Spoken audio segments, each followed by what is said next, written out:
So that for me, I think would be the top three. But to be honest, this conference is really loaded at the running back position. There's a lot of guys that you could probably throw up there. Yeah, there's the mass kind of a mass exodus, the year before. Of course, you got, RJ Harvey from UCF leaving, getting drafted top three rounds in the NFL. Golly Gordon, of course, got to be amiss to not mention him on an Oklahoma State podcast here, and others. But yeah, the one that stands out for me here is Jayden Nixon, which is a weird one because he was at Oklahoma State, transfers to Western Michigan, and then kind of lights it up there a little bit. And now he transfers to UCF. So we're going to have to go play him at UCF. And he has a touchdown pass in his name for Oklahoma State. It's just a weird deal, on a weird running back screenplay to our former quarterback, Spencer Sanders. So some of these guys with their COVID eligibility, all type of stuff here, we're seeing that kind of phase out a little bit. But yeah, no, I love all those picks. I'm really interested to see how Arizona State does here because Skattebo just seemed like kind of that one kind of what college football is, where you have a guy who's running a 4.4. He's not just an athlete. He doesn't fit one skill set. He's just a wrecking ball. Like you actually could say he's a wrecking ball of a guy and someone could go, all right, I see it, and not need any other explanation. But you're not really saying that like about Saquon Barkley. There's like 7 million other things you'd say about him or whatever. And so we'll see how Skattebo does in the NFL. But yeah, it's interesting.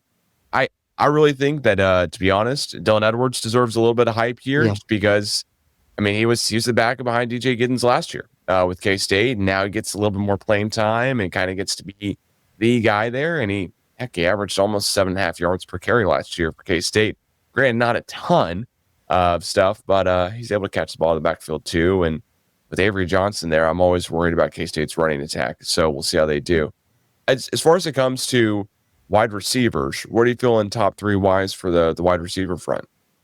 I think when I was looking at the wide receivers here, I mentioned Arizona State at the top of the conference there for me. And I think that's because they have a lot of players at the skill positions. When I went through the rankings here that I had there at the top of the list here as well, and I got at the wide receiver spot, number one, I'm putting Jordan Tyson there. I think he was, a huge piece for that Arizona State offense, a huge reason they were able to win the conference last year, get to the college football playoff, and they missed him there towards the end of the season. They were still able to get it done enough to win the conference, but in the playoff, it might have been, that one little piece they were missing to get over the hump there in that game against Texas, which they nearly won anyways. But last season, 75 catches, over 1,100 yards, 10 touchdowns, and, returns with his quarterback yet again.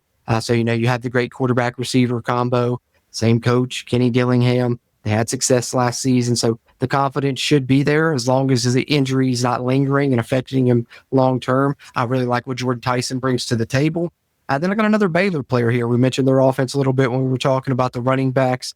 Jake Spavital, he keeps it balanced, but they will throw the ball around. And one player that stood out last season when they were doing that was Josh Cameron. 50 plus receptions, 754 yards, 10 touchdowns, and another guy that unfortunately had a big game against WVU last year. I think that was the case for a lot of players at the skill positions, with as bad as the West Virginia defense was, but he certainly looked the part against the Mountaineers, and I think he's going to be a good receiver in the Big 12 this upcoming season. And then Kansas State, the best receiver to me, Jace Brown there, and he's right here in the top of the conference for me because I think, when you look at the guys on the list, there's a lot of good receivers in the conference, but Jace Brown may be the best deep ball threat of them all. He got his 820 plus yards with less than 50 catches. So, we're talking about a guy that had nearly 20 yards per catch on the season last year. So certainly was a big play threat. If he can do that again, we talked about the running game a little bit there with mentioning Avery Johnson and Dylan Edwards, and you have to be worried about that. And so with what you commit into the box for the running game, if you leave Jace Brown single covered, he's got the ability to beat you deep and make big plays. So I think he's up there for me. So that's probably what I would rank it as far as my top three in the Big 12. But like I said, a lot of guys that probably deserve mention there, but those are the three that came to mind right away. Yeah, that pick there with Jace Brown, he's the guy who I think will make some names. He'll get some name recognition here for sure for K-State. It just seems like a wild, good target there for Avery Johnson to be able to stretch it out where he's basically just as fast as can be, but also 6 feet tall. He's able to get some jump balls as well there a little bit too. I'm really curious to see here how Colorado does, because wherever you see Colorado has Of course, they've got a new quarterback. We're all aware, I think.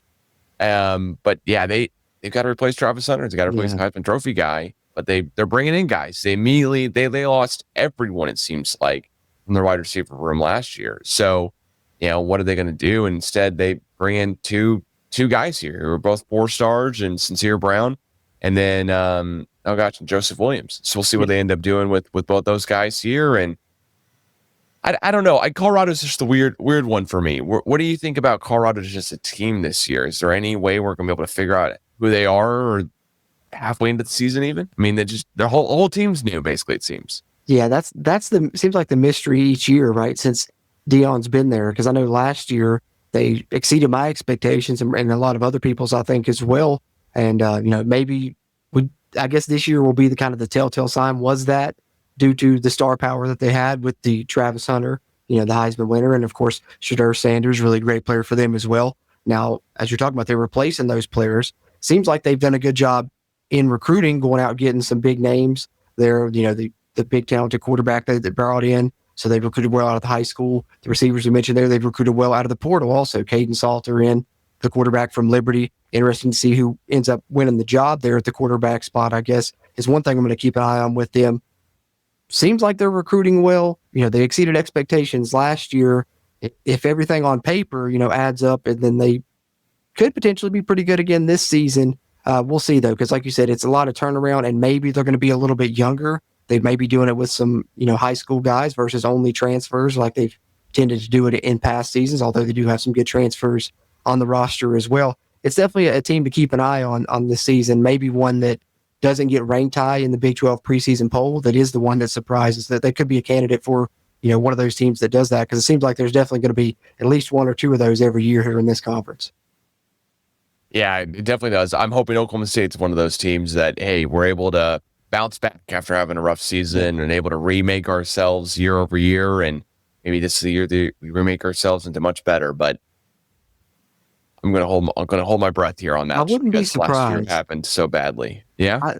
Last year, we on our weekly podcast, when we do our game previews, we do around the Big 12 segment, just kind of go through the conference schedule and all three pick our winner in each game. And I remember, one of our things we always like to say is when we go through on that segment is you can't ever bet against Gundy. And I remember last year going through week by week, and it was like, I'll pick y'all up. So I was like, can't ever bet against Gundy. And it was the first time I went to that saying, and it's never really paid off for me. But I do, I'm going to echo that again, because I think you can't ever bet against Gundy, man. He's been there 20 plus years, been super successful, one of the better coaches in the conference. And when he had a down season like that, I think you probably, or it would be a better bet to think that he's going to bounce back than he's not going to. So, yeah, definitely, I could see it, man. I truly could.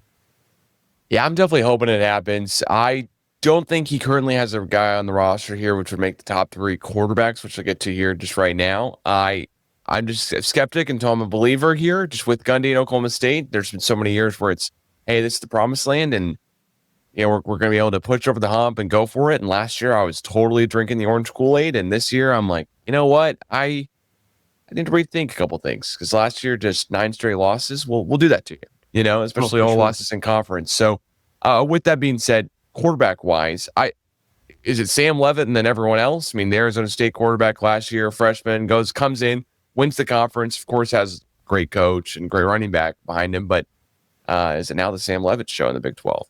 Yeah, I think it is, personally. I really like Sam Leavitt's game. Skattebo got a lot of the headlines, and rightfully so. I mean, he was an incredible player. But, it allowed maybe Sam Leavitt to fly under the radar a little bit, and people don't realize how good he was as well. That really helped that team last season. Having him back is big. And then, he did it being a really young quarterback as well, now with a little bit of experience under his belt, experience in big games, having a successful season as they did.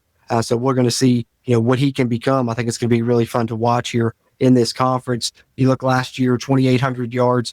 What's most impressive to me with his numbers is the 24 touchdowns versus only 6 interceptions.